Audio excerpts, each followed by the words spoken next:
What do the Type A 101 tower, the Renault R26 F1 car and Loris Vergier's Trek Session have in common? They were all world beaters of their time, and they all used tuned mass dampers for that success. But what even is a tuned mass damper? Should you get one, and will it earn you the rainbow stripes? We're here at Bike Park Wales to find out.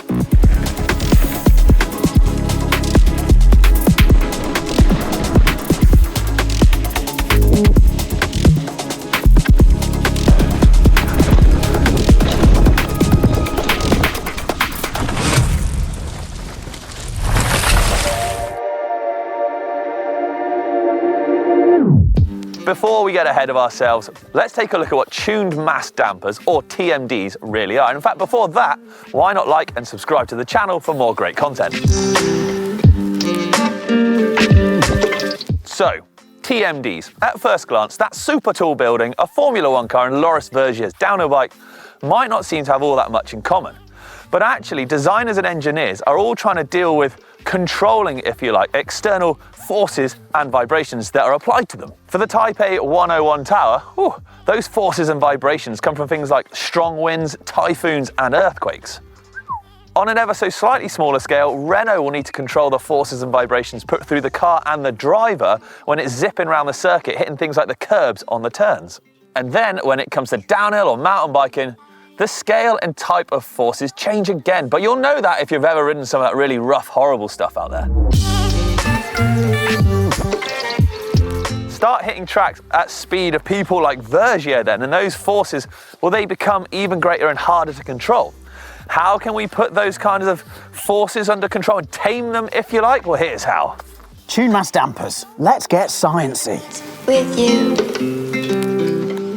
Okay, with lots of things, it's easier to explain when we think big, so we're going to go back to that tower, that Type A 101 tower.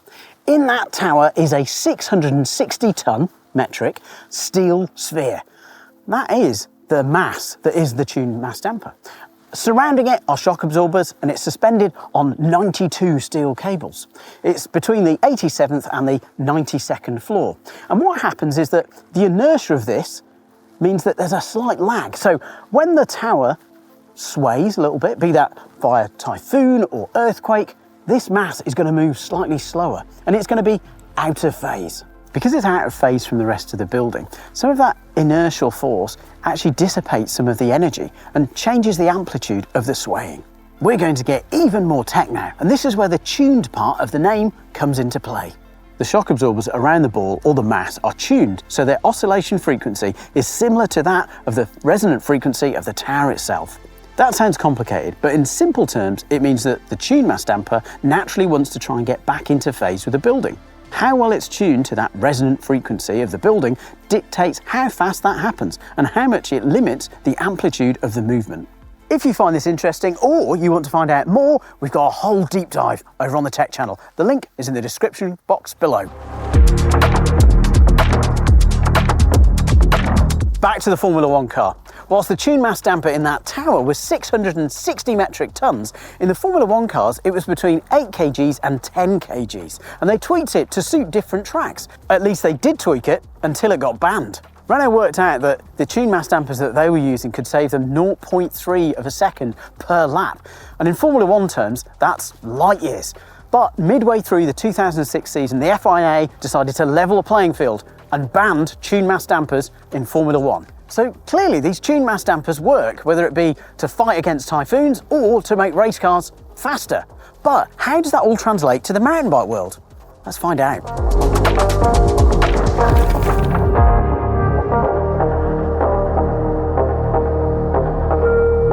This year, downhill teams started to experiment with some unusual looking devices bolted to their bikes. Mondraker were one of the first teams, and you might have seen a small silver can bolted to the rear triangle of their bike, but they were spoiling them up at the head tube too. They were an interesting device. The nerds out there will notice that Mondraker were putting on tuned mass dampers in different parts of their bike, and that means they were putting the weights on the sprung mass and the unsprung mass, which means it was doing, well, quite different things. But if you want a deep dive, head over to GMBN Tech for all the details. The Mondraker device was developed in-house, machined and made by one of their race engineers, because he was an ex-MotoGP mechanic, so he knew about the tuned mass dampers already. But other brands are out there. Countershock is a brand that's been in motorsport already for a wee while, and it was Trek who started using Countershock. And really early on, Loris in testing really loved the feel of this. Well, this is what Countershock are telling us. And to be fair, it's not just Countershock are telling us either, because we can see at the Endura 24 Worlds that Loris used two of the devices, one near his bottom bracket and one on his fork. So clearly for top racers, this does work.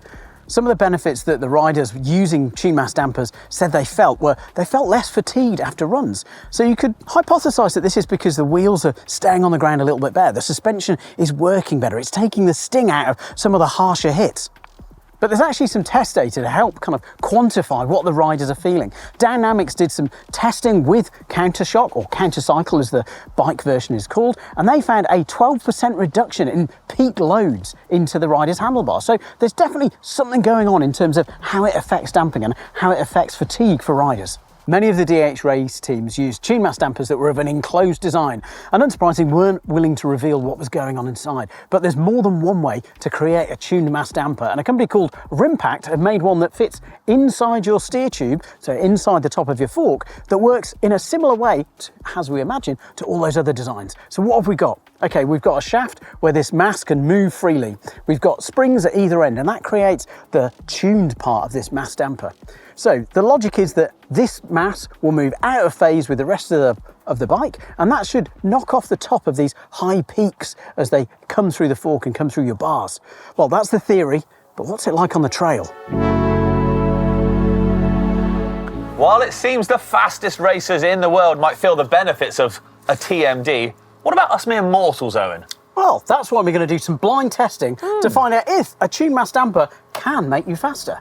But we're going to make it, as mentioned, a blind test. So I'm going to be switching out a dummy version of this, which, for all those nerds out there, will be the same weight. So we're not going to be testing if the unsprung versus sprung mass is different. All we're going to be checking and testing is if you can feel the difference and positive differences of a locked out tune mass damper or an actual tune mass damper. You tricksy little hobbit. We'll also be looking at some times. However, it's a fairly shortish course, but it's one that we've actually done testing on before, isn't it? We've done some back-to-back runs, so I do know it fairly well. So we'll be looking at some times in there as well. But on that note then, I better get riding. You better get doing some wizardry to my bike. Indeed. Let's go. Okay, time for the first setup. Owen has fitted it. I've no idea if it's just a mass or a tuned mass in there. So let's go see how it feels. Okay, here we go. Setup number one. Off into the blind we go.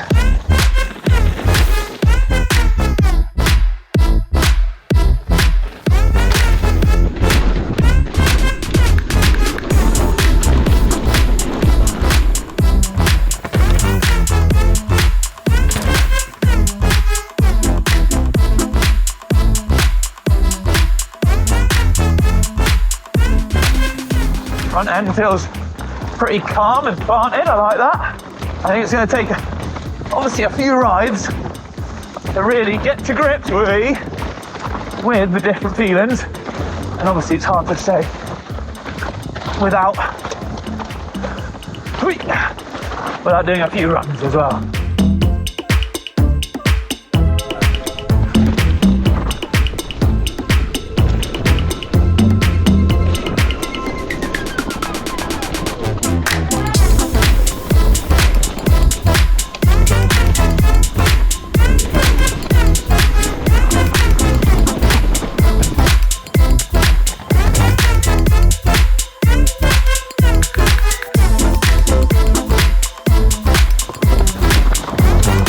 And we're done, back at the visitor centre. Rich has just given me his bike, and unbeknownst to him, he's already had the tune mass damper in his bike. We're going to switch it out for one that isn't a tuned mass, it's just a mass. And yeah, let him go wild on the tracks and see what his feedback is.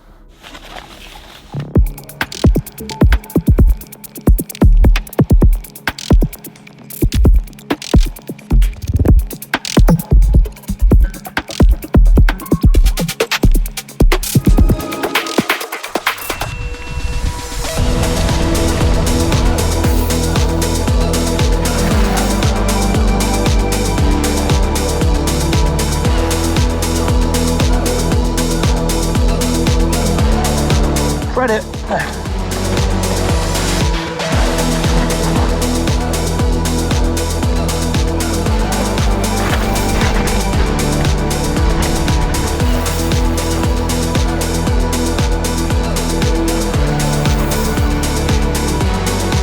All this chunky, rocky stuff really will, I think, help show the differences.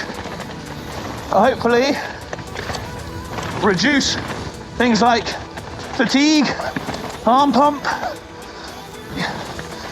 not be as tough on the upper body. Ooh, yeah.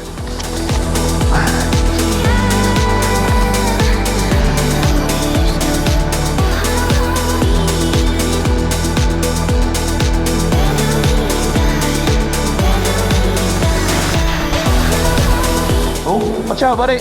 Okay. Thanks, mate.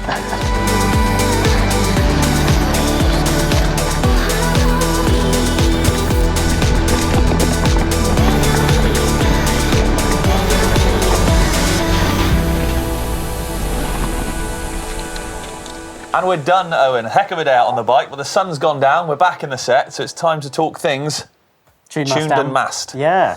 So I guess first we'll go, what were your feelings? Or a little bit more concise, because we've heard them on the bike. So basically it is noticeable. I've got I think I know which one it was. I feel like one setup was very different to the other in terms of the fatigue I was feeling through my body, my arms and hands, and also vibrations and shock coming up through the bars and the forks. And I think I'm going to cut straight to it. Setup one, I'm hoping, was tuned. And as opposed to fixed. Yeah? Oh, thank God. So the latter runs of the day, it was fixed. Yeah, correct. Okay. So it was still the same mass, so we weren't changing the unsprung mass at all. That was same all throughout. The weight was still there. Exactly. But one was, tuned, and the other one was just a mass. Right, okay, that's good, because it did feel more comfortable on those earlier runs. And when we look at the times, it's slightly skewed on times, unfortunately. The first couple of runs of the day were slower than the latter. Okay. Now, I must stress there that, one, you'll kind of get used to the track as the day goes on. I mean, it's a track that we've ridden a million times. It dried up a little bit. It is a track I've done millions of times, and I was really focusing on the feeling going through the bike and myself. So I wasn't really racing it. So the times were 3:27 or so in the morning, and the fastest in the afternoon was a 3:24. Now, fastest time that I've done on that track is a 2:55. So you know what I mean. We're really focusing on thoughts and feelings of the bike. But it was noticeable. And I think that's the take home. I guess this is like a pre-production one. There's other brands out there that've got production ones, and they come in different weights, because that's something with everything you can dive into a rabbit hole, and that's the same with tuned mass dampers. We are talking about a mass, and you can get different ones, much like that Type A tower has got a really humongous mass, and then here, or like the Formula One car, has got a smaller mass again, and that's all down to the frequency that we're trying to sort of like balance or eliminate or counter. So potentially maybe we could get you quicker on a different mass one, but that's where we get into kind of like more and more marginal gains. I guess that's what the whole product is. Yeah, I mean I think that's a like you said, a whole rabbit warren. You could get lost down in there. And for World Cup racers and people at the top end of the game, I could see why that would really matter. I mean, it was noticeable for a more average rider, we'll say, with just a stock setup. Okay. So I'm intrigued to know, do we think we'll see more of these on the market? Do we think more people will be experimenting with them, making them? I know Fox have shown an interest. We'll have to wait and see. Yeah, lots more out there. So. Yeah. All right, well, let us know. Tuned mass dampers, something for you, something you might consider, or a fad? Let us know in the comments down below. But thanks for watching, everyone, and we'll see you next time.